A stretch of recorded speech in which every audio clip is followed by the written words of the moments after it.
pa zanima, kako pišete knjige. A ste že nekdaj vedeli, da boste pisali pesmi in zgodbe? Prvo pesem sem napisal, ko sem se prvič zaljubil.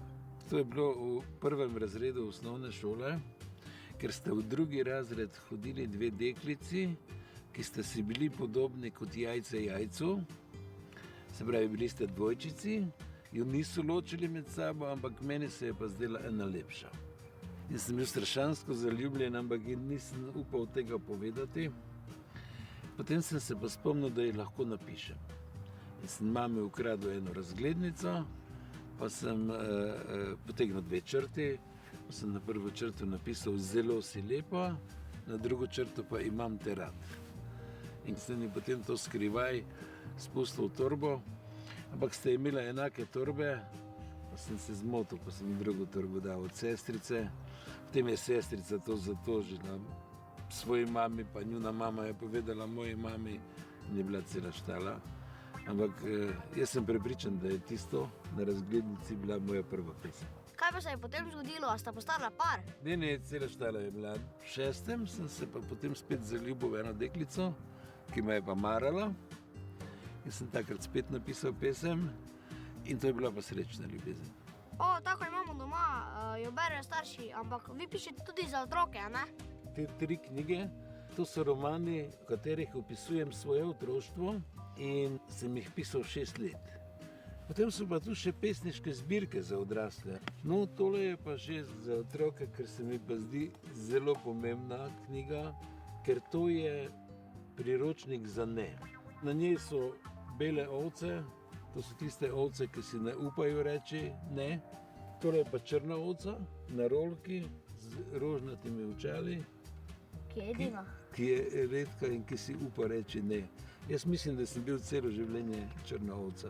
Jaz vem, da so po vaši poeziji nastale tudi skladbe. Res je nastalo že več kot 400 skladb, zelo različne zasedbe, od resne glasbe do zborovskih skladb, potem pa tudi do šansonov, pa pop glasbe, rock glasbe. Ampak moram ti pa reči, da ko nastaja moja poezija, ne razmišljam o tem, da bo glasbena.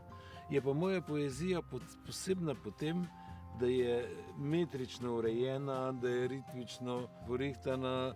Veliko skladateljev mi pravi, da samo iščejo to glasbo, ki je že ujeta v skladbi. Vaše pesmi so tudi repala, ne? Tega je pa bilo bolj malo.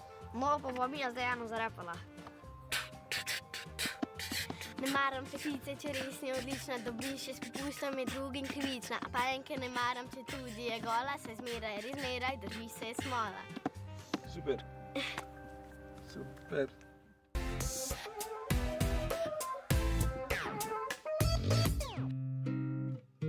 Iz knjižnice smo prinesli te knjige. A je drugače pisati za otroke kot za odrasle? Pravzaprav ne.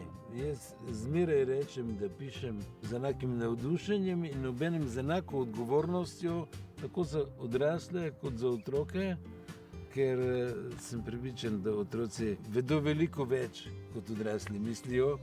In tudi ko pridem na šolo, zmeraj rečem, nisem vas prišel zabavati, ker to drugi počnejo veliko boljše, ampak sem prišel zagovarjati to, kar sem napisal. Katera od teh otroških knjig vam je najbolj pri srcu? Pa če sem čisto iskren, so mi vse najbolj pri srcu. Zmeraj mi je najbolj všeč tista, ki je najnovejša. Ampak tale, ki sem jo zdaj po naključju vzel, mi je pa ena tako zelo ljuba. To je bil moj kuža Goldi, ki je zdaj že kar nekaj let pokojni, ni ga več, ampak sva preživela pa 13 čudovitih let skupaj. Pa še eno Goldijo, dve si napisal. Tale mi je zelo ljuba, govori pa o tem, kako bi rad bil velik. Moja zadnja pesniška zbirka za odrasle nosi naslov Verjeti, verjeti. In notri je ena pesem o ladjicah želja. To pa poznam. A jo lahko preberem? Ja, seveda. Okej. Verjeti, verjeti. Sedeti v breki, ki ladjice želja odnaša. Še zmeraj verjeti, da jih tam nekdo čaka. Sedeti v breki in vedeti, kako je tam, kjer ladjice želja ugašajo. Zreti čez potopljena upanja, pa še zmeraj verjeti. Verjeti, verjeti.